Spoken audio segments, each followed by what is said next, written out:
जी Nepal HD television अब तपाईं सँगसँगै।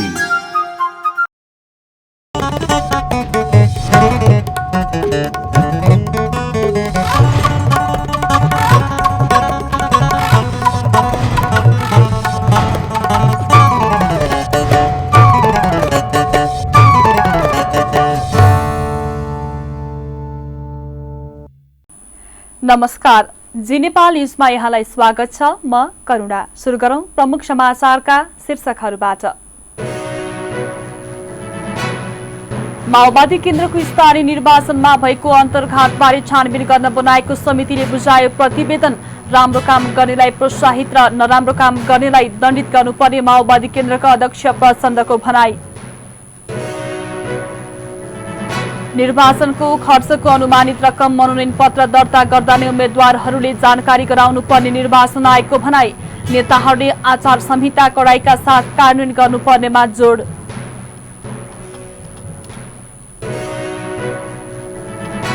सत्तारूढ 5 दलीय गठबन्धनलाई सिट बाँडफाँडमा सकस। कार्यदल स्तरमा सम्भव नहुने देखिएपछि नेतृत्वलाई नै जिम्मेवारी सुम्पिने निर्णय।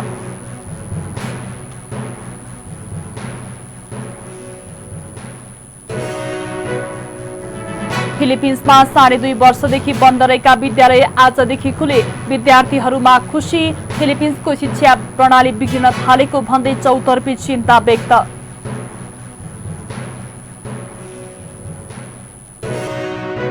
र क्यानद्वारा केन्या भ्रमणमा जाने नेपाली राष्ट्रिय क्रिकेट टोलीलाई बिदाई। नेपालले केन्यासँग 5 खेलको T20 अन्तर्राष्ट्रिय र 3 खेलको 1 दिवसीय सिरिज खेल्ने। अब समाचार विस्तारमा। प्रतिनिधि सभाको बैठक शोक प्रस्ताव पारित गर्दै स्थगित भएको छ। सोमबार बसेको बैठकले कंग्रेस सांसद प्रदीप गिरीको निधनप्रति दुःख व्यक्त गर्दै शोक प्रस्ताव पारित गरेको हो। बैठकमा सभामुख अग्नि सापकोटाले शोक प्रस्ताव पढेर सुनाउनु भएको थियो। प्रतिनिधि सभाको अर्को बैठक भाद्र 7 गते 10 बजे बोलाइएको छ। त्यस्तै सोमबार नै बसेको राष्ट्रिय सभाको बैठकले पनि गिरीको निधनप्रति दुःख व्यक्त गर्दै शोक प्रस्ताव पारित गरेको छ। राष्ट्रिय सभाको अर्को बैठक भाद्र 12 गते बस्ने गरी स्थगित भएको छ।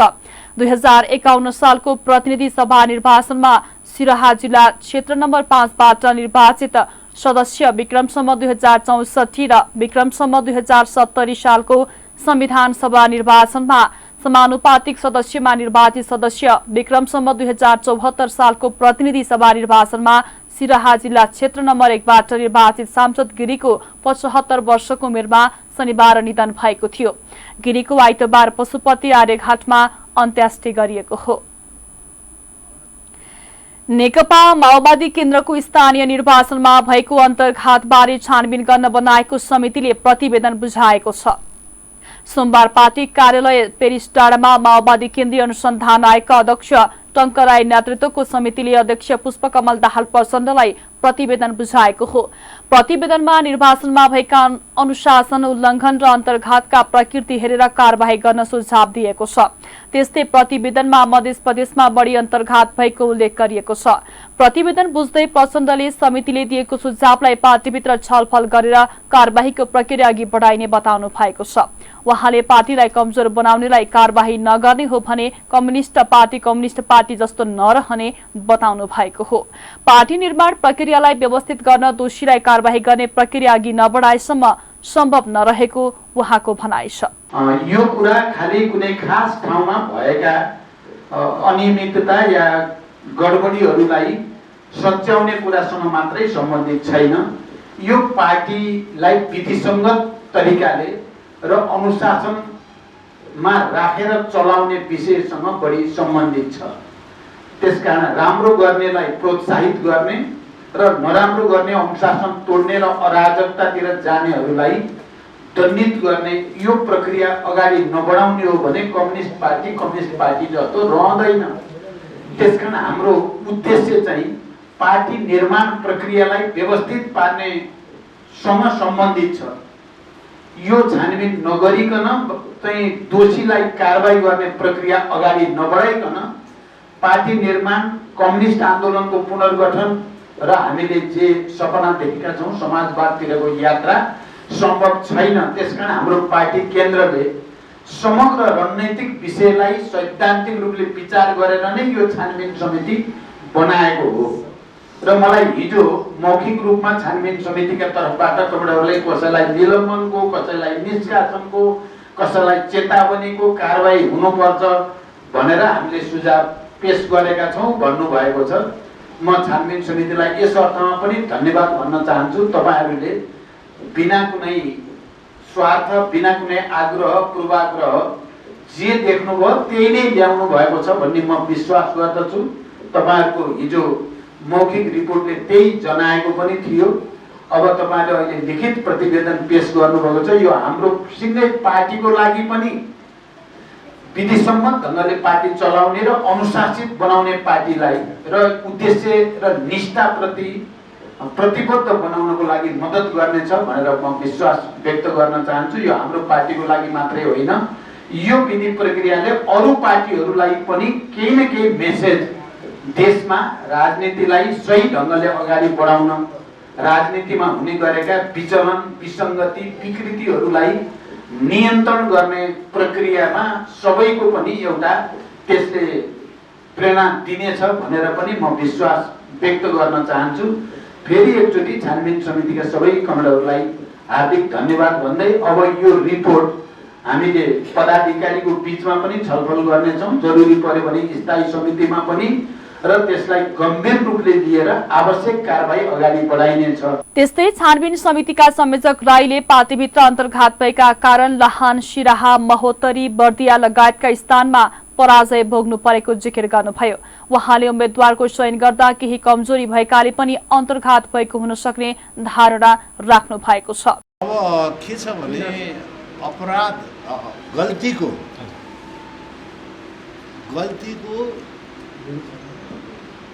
कस्तो गल्ती गरेको छ त्यो गल्ती अनुसारको सजाय हामीले सिफारिस गर्ने कोसिस गरेका छौँ। खास गरी मध्य प्रदेशबाट सबैभन्दा बढी उजुरी त्यो पनि सिराहा र महोत्तरीबाट अलिक बढी उजुरीहरू प्राप्त भएका थिए हामीलाई। सिराहामा हामीले अघिल्लोचोटि जितेको 6वटा पालिका मध्ये एउटा पालिका मात्रै जोगाउन सक्यौँ, अरू 5वटा पालिका गुमायौँ।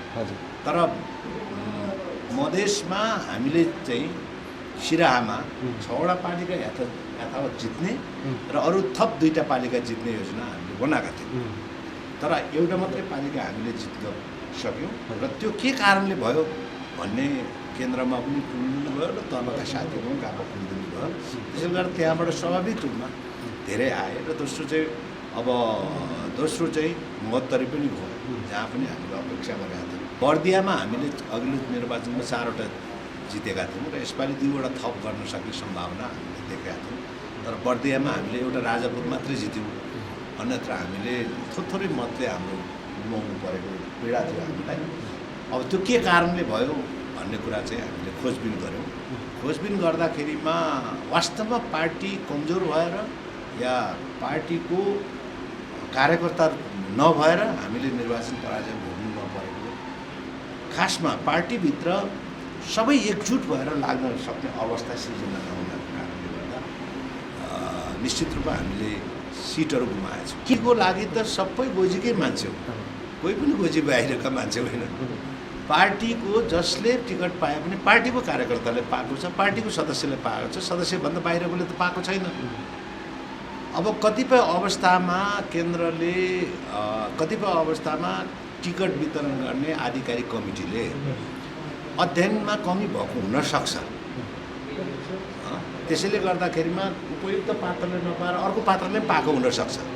तर त्यसो भन्दैमा पार्टीका विरुद्धमा लाग्न, भागी बगावत गर्न त पाइएन नि। राईले पार्टीप्रति प्रतिबद्ध बनाउन, पार्टीमा अनुशासित ढङ्गले लाग्ने बनाउने दृष्टिकोणबाट छानबिनका निष्कर्ष केन्द्रित रहेको बताउनु भएको हो।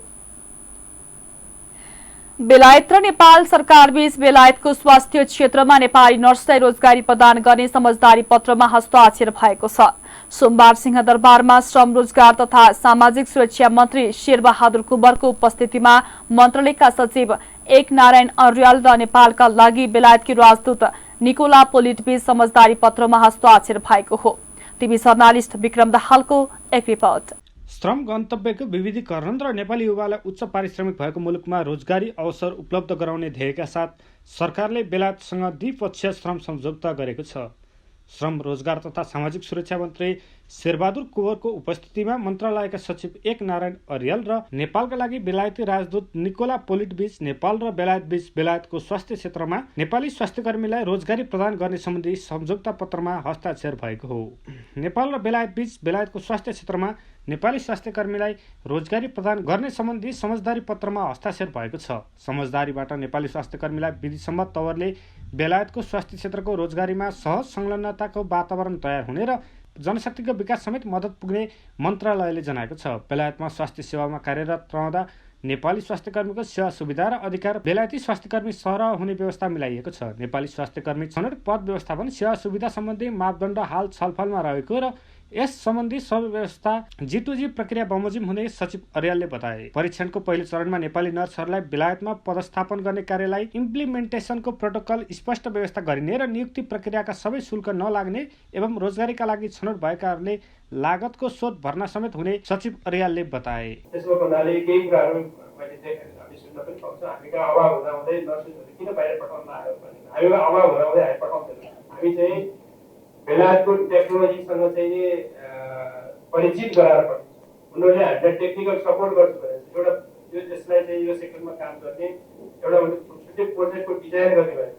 त्यो हिसाबले चाहिँ हामीले चाहिँ अवगत जान लगाइसकेपछि त्यो खालको उत्पादन गर्नलाई चाहिँ हामी प्रेरित गर्छौँ। हामी स्वास्थ्य मन्त्रालय हामी बसेर कुरा गर्छौँ। त्यस्तै नेपालका लागि बेलायती राजदूत निकोला पोलिटले नेपाली स्वास्थ्यकर्मीलाई बेलायतमा रोजगारी दिन पाउनु खुसीको कुरा भएको भन्दै आगामी दिनमा स्वास्थ्य क्षेत्रको निरन्तर सुदृढीकरण र आधुनिकीकरणमा सहयोग जारी रहने बताइन्। Both governments have agreed to roll out this agreement through a pilot phase, which, subject to further discussion with the government of Nepal, will begin sometime in the first half of 2023, once the implementation protocol for onboarding and recruitment has been finalised. During this pilot phase, we aim to recruit 100 to 200 nurses, subject to the requisite level of English, necessary exams, and agreement with the government of Nepal. I want to stress that Nepali nurses applying for this scheme will not need to pay any recruitment fee. Applicants will need to pay for an English test known as IELTS, but for successful candidates, this and the other main costs associated with the recruitment will be reimbursed or paid for. बेलायत सरकारले बेलायतको national health services अन्तर्गतका स्वास्थ्य संस्थाहरूमा काम गर्न 10,000 Nepali nursing जनशक्तिको माग गरेको छ। तर पहिलो चरणमा परीक्षणका रूपमा केही सङ्ख्यामा मात्रै नर्सहरू पठाइने मन्त्रालयले जनाएको छ। वैदेशिक रोजगार नीति 2068 ले रोजगार गन्तव्यको विविधीकरण गर्दै नेपालीलाई उच्च आय भएका मुलुकमा रोजगारी उपलब्ध गराउने विषयलाई जोड दिएको छ। पछिल्ला वर्ष सरकारले उच्च आय भएको मुलुकसँग समझदारी गरी नेपाली युवालाई रोजगारीको अवसर उपलब्ध गराउँदै आएको छ। सरकारले यसअघि खाडी र मलेसिया बाहेकका उच्च आय भएका इजरायल, जापान, मरिसस लगायतका देशसँग श्रम समझदारी गरेको छ। बेलायतसँग श्रम समझदारी सम्पन्न भएसँगै रोजगार गन्तव्यको विविधीकरणमा नयाँ कोसे ढुङ्गा पनि थपिएको छ। जी न्यूज नेपालका लागि क्यामेरामा यादव केसीका साथ विक्रम दाहाल, काठमाडौँ। नीति अनुसन्धान प्रतिष्ठान नेपालको आयोजनामा काठमाडौँमा नेपाल र विश्व समुदाय बीचको सम्बन्धका बारेमा अन्तर्राष्ट्रिय गोष्ठी हुने भएको छ। प्रतिष्ठानले सोमबार काठमाडौँमा पत्रकार सम्मेलन गर्दै भाद्र 10 गतेदेखि 12 गतेसम्म काठमाडौँमा अन्तर्राष्ट्रिय गोष्ठीको आयोजना गरेको जानकारी दिएको हो। नेपालले भविष्यमा विश्वलाई हेर्ने नीतिका विषयमा सम्मेलनबाट विशेष विषयवस्तु प्रकाशन गरिने प्रतिष्ठानका निर्देशक दीपक कुमार अधिकारीले जानकारी दिनुभएको छ। गोष्ठीमा अन्तर्राष्ट्रिय सम्बन्धको अध्ययन गरेका 40 वर्षभित्रका युवा विज्ञहरूको सहभागिता रहने अधिकारीले जानकारी दिनुभयो। सम्मेलनमा विभिन्न विषयमा 8 वटा कार्यपत्र प्रस्तुत हुने उहाँको भनाइ छ। सेमिनारमा जो त्यहाँ विचार विमर्श हुन्छ त्यसको एउटा कम्पाइल नोट पनि बन्छ। त्यो सबै कम्पाइल नोट बनेर सरकारलाई विषयका अन्य विषयका जो त्यससँग सम्बन्धित हुन्छ उहाँहरू सबैलाई उपलब्ध गराउने योजनै छ। त्यो त सेमिनारको पार्ट नै भयो। पब्लिकेसनसम्म सेमिनारको पार्ट नै हो। जबसम्म पब्लिकेसन पुरा हुँदैन तबसम्म सेमिनार कम्प्लिट भएको मान्दैनौँ हामी। पब्लिकेसनसम्म नै सेमिनार हो। केही लेखहरू पहिले आइसकेका छन्, केही पछि 1-2 जनाको होला। तुरन्तै नै लगभग 26 वटा आइसकेकै छ। अब धेरै रह्यो भने मलाई लाग्छ 4-5 वटा रहन्छ। सामान्यतया के हुन्छ हाम्रो ट्रेन्ड हामी सबैको ट्रेन्ड के छ भने जो स्थापित नाम हुन्छ नि हामी त्यसैलाई बोलाउँछौँ, उहाँकै कुरा सुन्छौँ के प्रायः ट्रेन्ड त्यस्तो हुन्छ। यानि नयाँ जुन यङ माइन्ड छ आजको माइन्डको हामीले आइडिया लिन जरुरी हुन्छ। कसरी सोचिरहेको हुन्छ जस्तै 10 वर्ष पछाडि देशलाई कसरी भिजुलाइज गरिरहेका हुन्छन् उनीहरूले।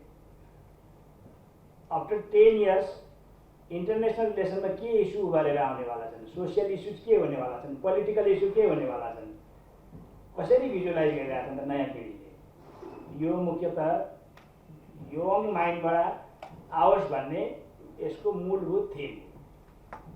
र 40 वर्षभन्दा माथिकाले विचार दिँदैन भन्ने कुरा होइन त्यसको अर्थ। तर नयाँ जो पिँढी छ उनीहरूले पनि अवसर प्राप्त गरून् भन्ने कुरा हो।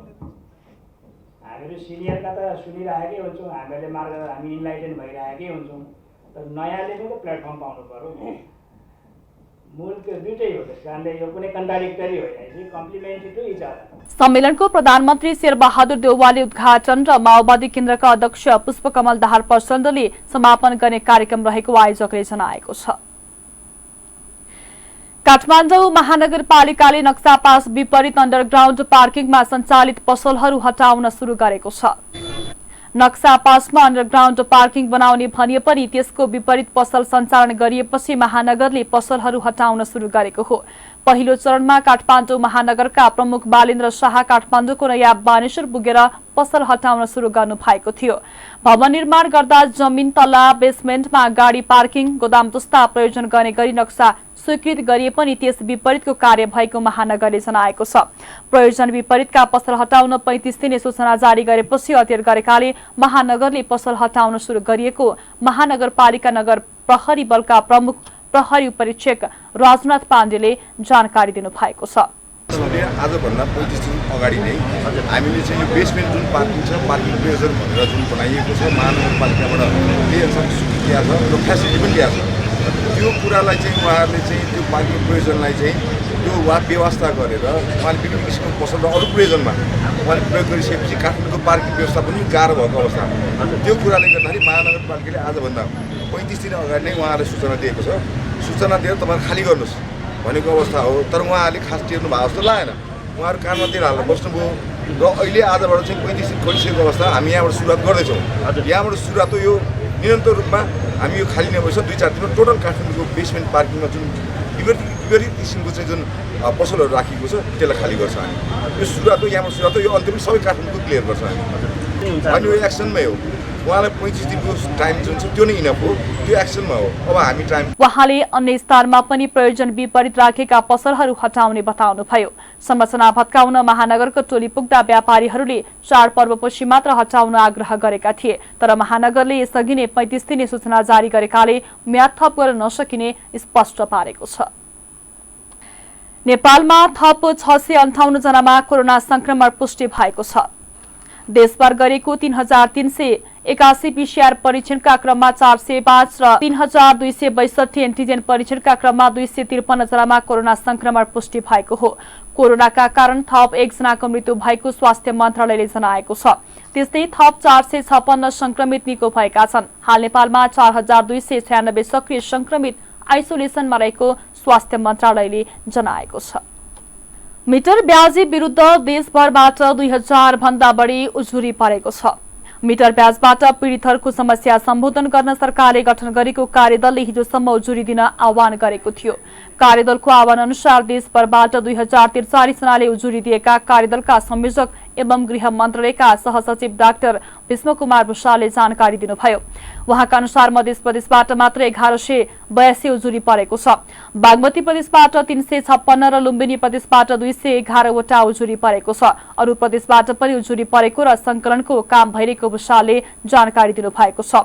पीडितहरूले जिल्ला प्रहरी र जिल्ला प्रशासन कार्यालय मार्फत उजुरी दिएका हुन्। परेका उजुरीको अध्ययन गर्ने काम भइरहेको र भोलिदेखि स्थलगत अध्ययन शुरू हुने उहाँको भनाइ छ। स्थलगत अध्ययनको क्रममा अझै उजुरी आउने सम्भावना देखिएमा म्याद थप हुने पनि उहाँले बताउनु भएको छ। सरकारले गएको साउन 27 गतेबाट मिटर ब्याजबाट पीडितको सम्बन्धमा छानबिन गर्न कार्यदल गठन गरेको थियो। आगामी मङ्सिर 4 गते हुने निर्वाचनमा उम्मेद्वारहरूले निर्वाचनको खर्चको अनुमानित रकम मनोनयन पत्र दर्ता गर्दा नै जानकारी गराउनु पर्ने भएको छ। निर्वाचन आचार संहिता 2079 लाई सुझावका आधारमा परिमार्जन र संशोधनका लागि दलहरूसँग छलफल गर्दै निर्वाचन आयोगले अनुमानित चुनावी खर्च र स्रोतका बारेमा मनोनयन पत्र दर्ता गर्दा नै जानकारी गराउनु पर्ने जनाएको हो। त्यस्तै उम्मेद्वारहरूले मनोनयन पत्र दर्ता गर्दा नै आफ्नो सम्पत्ति विवरण र व्यक्तिगत विवरण बुझाउनु पर्ने व्यवस्था समेत आयोगले गर्न लागेको छ।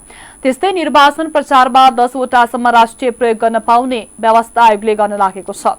निर्वाचन आचार संहिताका बारेमा दलहरूबाट मिश्रित सुझावहरू आएको र सुझावहरूका आधारमा छिट्टै राजपत्रमा प्रकाशनका लागि पठाउने तयारी भएको आयोगका प्रवक्ता शालिग्राम शर्मा पौडेलले जानकारी दिनुभएको छ। त्यस्तै दलहरूसँग खर्चको सीमाका बारेमा पनि छलफल भएको र अर्को बैठकले टुङ्गो लगाउने उहाँले बताउनु भएको छ। बैठकमा प्रमुख निर्वाचन आयुक्तले आचार संहिता कार्यान्वयनमा जोड दिनुभएको प्रवक्ता पौडेलले जानकारी दिनुभयो। आज आयोगले मूलतः 3वटा विषयलाई लिएर राजनीतिक दलका प्रतिनिधिहरूलाई बोलाएको हो। एउटा त आसन्न निर्वाचनको तयारीका सन्दर्भमा जुन कुरा हामीले यहाँहरूलाई पटक पटक भनिरहेछौँ त्यही कुराहरू हामीले बतायौँ र त्यसमा उहाँहरूले सन्तोष व्यक्त गर्नुभयो, राम्रो त्यसलाई स्वागत गर्नुभयो। अर्को चाहिँ अब खर्चको सीमाको विषय पनि उहाँहरूसँग छलफल भयो र त्यो खर्चको सीमाका सन्दर्भमा विभिन्न खालका धारणा आएका छन् र अर्को बैठकबाट टुङ्गो लगाउने गरी त्यो विषय चाहिँ अहिलेलाई त्यसरी चाहिँ टुङ्गिएको छ र मूल रूपमा आज आयोगले उहाँहरूलाई बोलाएको आचार संहिता जुन आचार संहिता 2079 छ र त्यही आचार संहिता हालै सम्पन्न स्थानीय तहको निर्वाचनमा पनि त्यो कार्यान्वयन भएको थियो। त्यसमा पछिल्लो समयमा विभिन्न समीक्षाहरूबाट प्राप्त सुझावका आधारमा र उहाँहरू नै राजनीतिक दलका विभिन्न तह र तबकाबाट आएका सुझावका आधारमा यसलाई परिमार्जन र संशोधन गर्ने प्रयोजनका लागि उहाँहरूको राय सुझाव दिन बोलाइएको हो मूलतः। र यसमा मिश्रित सुझावहरू प्राप्त भएका छन् र आयोगले ती सबै सुझावहरूलाई मनन गरेर मन्थन गरेर विश्लेषण गरेर केही समयभित्रमा चाहिँ राजपत्रमा प्रकाशित गर्नका लागि पठाउने तयारी गरिराखेको छ हैन। र अब उहाँहरूका प्राप्त सुझावलाई अब अन्तमा माननीय प्रमुख निर्वाचन आयुक्तज्यूले अब सबै सुझावहरूको स्वागत गर्दै ती सबै सुझावहरूलाई इन्कर्पोरेट गर्न मिल्नेसम्मको हदसम्मको इन्कर्पोरेट गरेर चाहिँ प्रकाशित गर्ने स्वीकृत गर्ने कुरा जनाउनु भयो। एउटा विषय अलिकति पेचिलो ढङ्गले आयो, जुन कुरा तपाईँले पनि सुरुमा उठाउनु भएको थियो, कार्यान्वयनको विषय। माननीय प्रमुख निर्वाचन आयुक्तले उहाँहरूलाई प्रश्न गर्नुभयो के निर्वाचन आयोगले आचार संहिता उल्लङ्घन गरेको हो। अब त्यसमा अब उहाँहरूबाट त्यसको जवाफ आएन। अर्थात् आचार संहिता निर्वाचन आयोगले बनाएर आचार संहिता उल्लङ्घन गर्ने निर्वाचन आयोग होइन, राजनीतिक दल वा उम्मेदवारहरूले नै उल्लङ्घन गर्ने हो। त्यसो भए हुनाले उहाँहरूले यो विषयको जिम्मेवारी लिएर आफ्नो ढङ्गले सबैले आचार संहिता पालना गर्नका लागि माननीय प्रमुख आयुक्तज्यूले सबै राजनीतिक दल छलफलपछि नेकपा एकीकृत समाजवादीका नेता गङ्गालाल तुलाधरले यसअघिको निर्वाचनमा भएका विकृतिलाई अन्त्य गर्दै आयोगले नयाँ आचार संहिता ल्याएको र यसबारे जानकारी गराएको बताउनु भएको छ। छलफलमा अन्य नेताहरूले पनि आचार संहिता कडाइका साथ कार्यान्वयन गर्नुपर्नेमा जोड दिएको उहाँले बताउनुभयो। त्यस्तै लोकसभाका नेता केशव झाले निर्वाचन आचार संहितामा रहेका विभिन्न विषयमा छलफल भएको जानकारी दिनुभएको छ। र यो पटक निर्वाचन आयोगले तयार गरेको आचार संहिताको जुन मस्यौदा छ त्यो मस्यौदा चाहिँ अघिल्ला निर्वाचनहरू खास गरी भर्खर सम्पन्न भएको स्थानीय निर्वाचनमा देखिएका विकृति विसङ्गति व्यथितिहरूलाई समेत पनि हटाउन सकिने गरिकन आफूले यसलाई समृद्ध बनाएर ल्याएको र समयानुकूल बनाएर ल्याएको भनेर निर्वाचनले आफूले दाबी गरेको छ।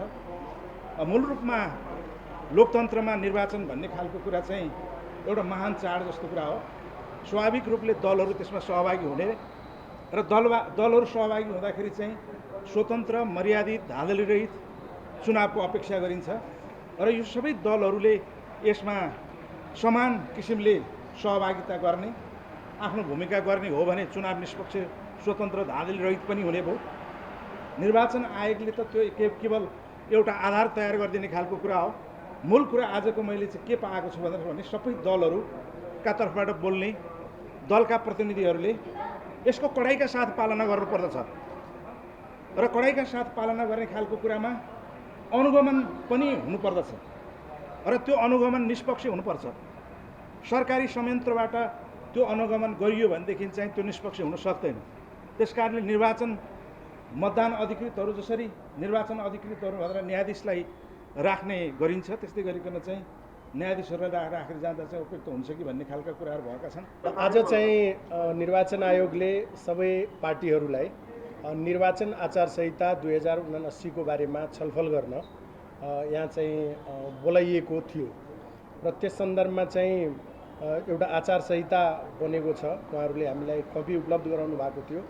त्यसमा छलफल भयो, धेरै कुराहरू आएका छन्। स्थानीय तहको आचार संहिताभन्दा अझै त्यसमा देखिएका कमी कमजोरीहरूलाई व्यवस्थित गर्ने हिसाबले चाहिँ अहिले राम्रै आचार संहिताहरू बनेर आएको स्थिति छ, जसमा खास गरेर अब दुई चारवटा महत्त्वपूर्ण कुराहरू यहाँहरूलाई भन्नै पर्ने कुराहरू अब खास गरेर खर्च कसरी घटाउने भन्ने नै छ। त पहिलो कुरा चाहिँ के भएको छ भने जस्तै मनोनयन असोज 23 गते हुने कुरा छ र चुनाव चाहिँ मङ्सिरको 4 गते हुने कुरा छ। त बिचमा 1 महिना 11 दिन हो टोटल, तर 15 दिन मात्रै मौन अवधि सुरु हुनुभन्दा 15 दिन अगाडिदेखि चाहिँ मात्रै प्रचार प्रसार गर्न पाउने भन्ने एउटा प्रावधान राखिएको छ। अर्थात् 15 दिन मात्रै प्रचार प्रसार गर्न दिने भन्ने कुरा भएको छ। मनोनयन दर्ता गर्न साथै जति पनि सांसदहरू हुनुहुन्छ सबैको पद स्वतः मुक्त हुने कुरा प्रावधानहरू ल्याइएको अवस्था छ। त्यसपछि चाहिँ अहिले चाहिँ अब नयाँ कुरा एउटा थप के भएको छ भने कि उम्मेदवारी दिँदा नै सम्पत्ति विवरण र व्यक्तिगत विवरण पनि त्यतिखेरै बुझाउनु पर्ने। व्यक्तिगत विवरणमा खास गरेर आफ्नो अनुभवदेखि एक्सपिरियन्सदेखि सामाजिक प्रतिष्ठामा गरेको योगदानदेखि आफ्ना शैक्षिक प्रमाणपत्रदेखि लिएर सबै कुराहरू त्यसमा राख्ने कुरा भएको छ र सम्पत्ति विवरण त गोप्य राख्ने र जितेपछि मात्रै सार्वजनिक गर्ने, जित्नेको हकमा र अन्यको हकमा चाहिँ फिर्ता गर्ने अथवा नष्ट गर्ने भन्ने कुरा छ। तर व्यक्तिगत विवरण चाहिँ सबैको सार्वजनिक गर्ने उम्मेदवारहरूको भन्ने कुरा पनि त्यसमा मुख्य रूपमा आएको छ। र अहिलेलाई के भएको छ भने आफूलाई चाहिँ कुन उम्मेदवारलाई चाहिँ कतिसम्म अनुमानित खर्च हुन्छ भन्ने लाग्छ त्यो कुरा मनोनयनकै बेलामा चाहिँ उल्लेख गर्ने कुरा भएको छ यसपालि। बैठकमा नेकपा एमाले मौन अवधि 48बाट घटाएर 24 घण्टा बनाउनु पर्ने लगायतका 13 वटा सुझाव दिएको थियो, जसमा जिल्ला आचार संहिता अनुगमन समितिको संयोजकत्वमा मुख्य निर्वाचन आचार संहिता अनुगमन समितिको संयोजकमा मुख्य निर्वाचन अधिकृत राख्नुपर्ने, डिजिटल अनलाइन छापा श्रव्य दृश्य सञ्चार माध्यमको सूक्ष्म अनुगमन गर्न विशेष इकाइ गठन गर्नुपर्ने, निर्वाचन आचार संहिता लागू हुने अवधि निर्वाचन घोषणादेखि मतदान सम्पन्न नभएसम्म गर्नुपर्ने लगायतका सुझाव रहेका छन्। सत्तारूढ 5 दलीय गठबन्धनमा आसन्न प्रतिनिधि सभा र प्रदेशसभा निर्वाचनका लागि सिट बाँडफाँडको विषय जटिल बनेको छ। गठबन्धनले सिट बाँडफाँडको खाका तयार पार्न कांग्रेस नेता कृष्णप्रसाद सिटौलाको संयोजकत्वमा कार्यदल गठन गरेको थियो। खाका तयार पारेर 3 वटा औपचारिक बैठक बसे पनि कार्यदलमा सहमति भने जुटेन। सिट बाँडफाँड गर्ने काम कार्यदल स्तरमा सम्भव नहुने देखेपछि नेतृत्वलाई नै जिम्मेवारी सुम्पिएको छ। कार्यदलमा सिट बाँडफाँडका लागि आधार बनाउने विषयमा विवाद बढेको थियो। गठबन्धनको दोस्रो ठूलो दल माओवादीले 74 मा जितेका प्रत्यक्ष सिट कायम राखेर 81 सिटमा मात्रै बाँडफाँड गर्नुपर्ने प्रस्ताव अघि सारेको थियो। 1 वर्ष अघि गठन भएको एकीकृत समाजवादी पार्टीको हकमा भने विशिष्ट मापदण्ड बनाउनु पर्ने प्रस्ताव माओवादीले राखेको थियो।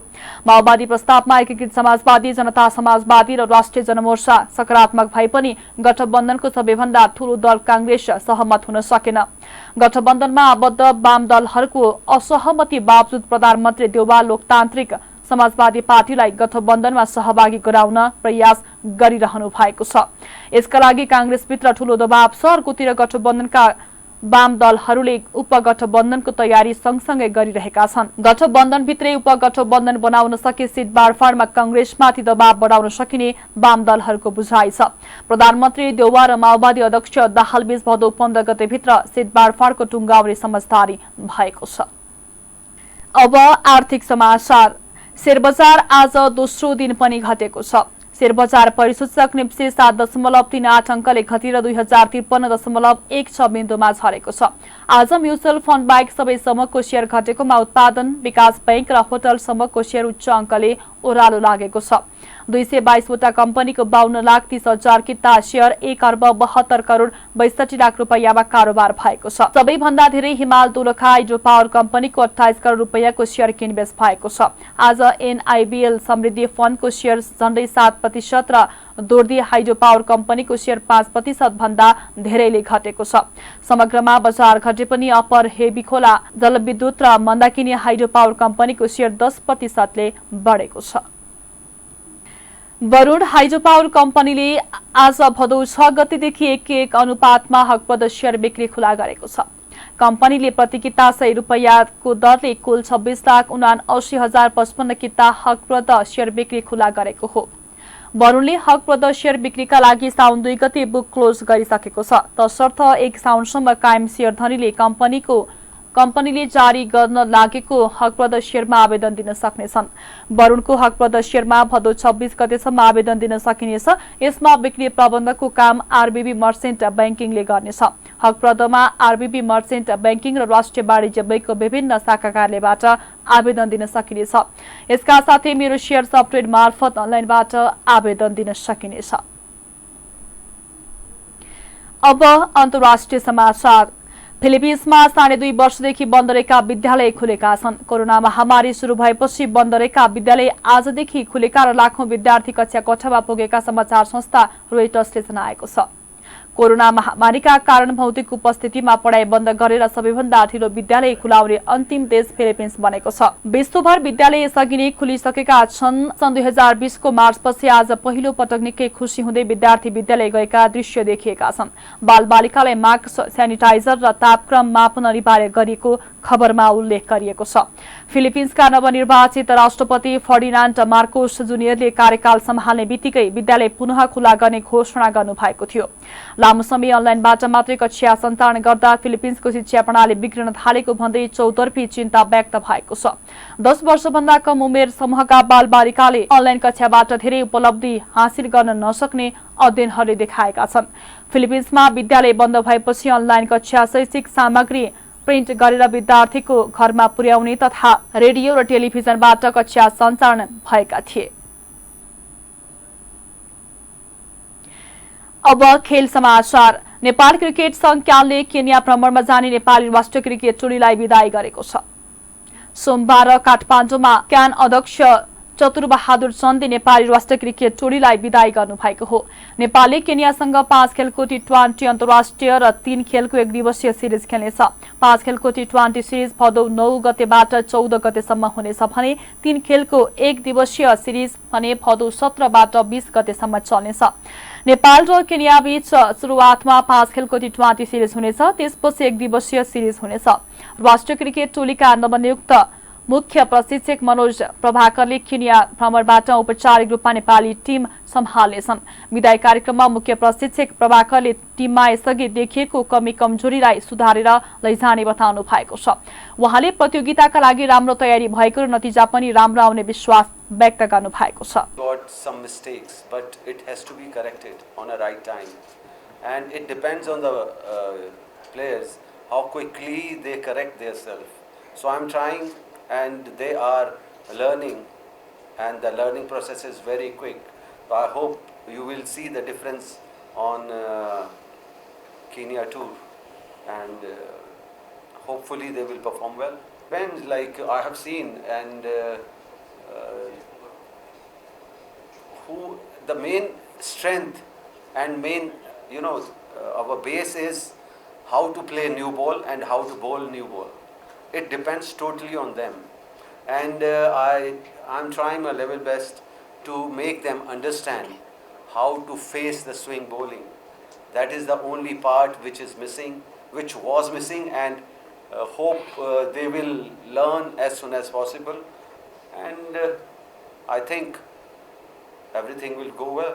त्यस्तै क्रिकेट टोलीका कप्तान सन्दीप लामिछानेले नेपाली टिम नयाँ ऊर्जाका साथ अघि बढेको र उत्साहित रहेको बताउनु भएको छ।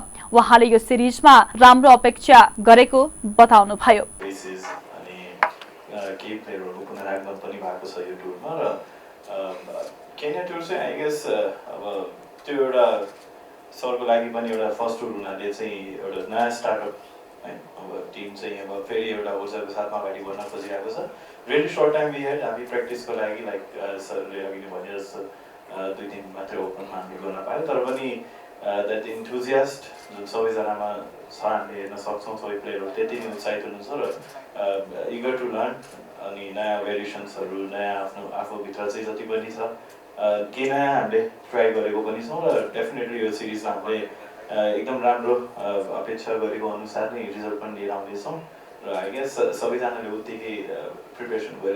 त्यस्तै क्यान अध्यक्ष चन्दी नेपाली टोलीलाई थप अनुभव हासिल गर्न केन्या भ्रमण महत्वपूर्ण हुने बताउनु भएको हो। सिरिजका लागि नेपालले यसअघि नै सन्दीप लामिछानेको कप्तानीमा टोली घोषणा गरिसकेको थियो। खेल समाचारसँगै हामी जी नेपाल न्युजको अन्त्यमा आइसकेका छौं। जाँदा जाँदै प्रमुख समाचारका शीर्षकहरू पुनः एकपटक। माओवादी केन्द्रको स्थानीय निर्वाचनमा भएको अन्तर्घातबारे छानबिन गर्न बनाएको समितिले बुझायो प्रतिवेदन। राम्रो काम गर्नेलाई प्रोत्साहित र नराम्रो काम गर्नेलाई दण्डित गर्नुपर्ने माओवादी केन्द्रका अध्यक्ष प्रचण्डको भनाई। निर्वाचनको खर्चको अनुमानित रकम मनोनयन पत्र दर्ता गर्दा नै उम्मेद्वारहरूले जानकारी गराउनु पर्ने निर्वाचन आयोगको भनाई। नेताहरूले आचार संहिता कडाइका साथ कार्यान्वयन गर्नुपर्नेमा जोड।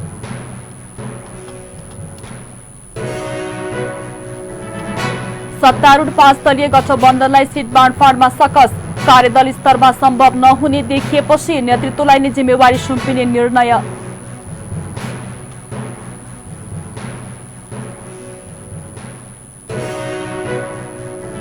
फिलिपिन्समा 2.5 वर्षदेखि बन्द रहेका विद्यालय आजदेखि खुले। विद्यार्थीहरूमा खुशी। फिलिपिन्सको शिक्षा प्रणाली बिग्रिन थालेको भन्दै चौतर्फी चिन्ता व्यक्त।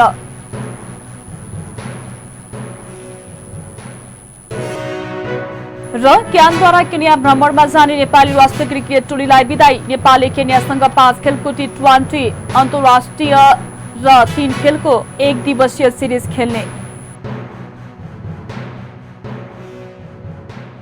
प्रमुख समाचारसँगै अहिलेका लागि जी नेपाल न्युज यति नै। ताजा समाचार र मनोरञ्जनका लागि जी नेपाल HD टेलिभिजन हेर्दै रहनुहोला। नमस्ते।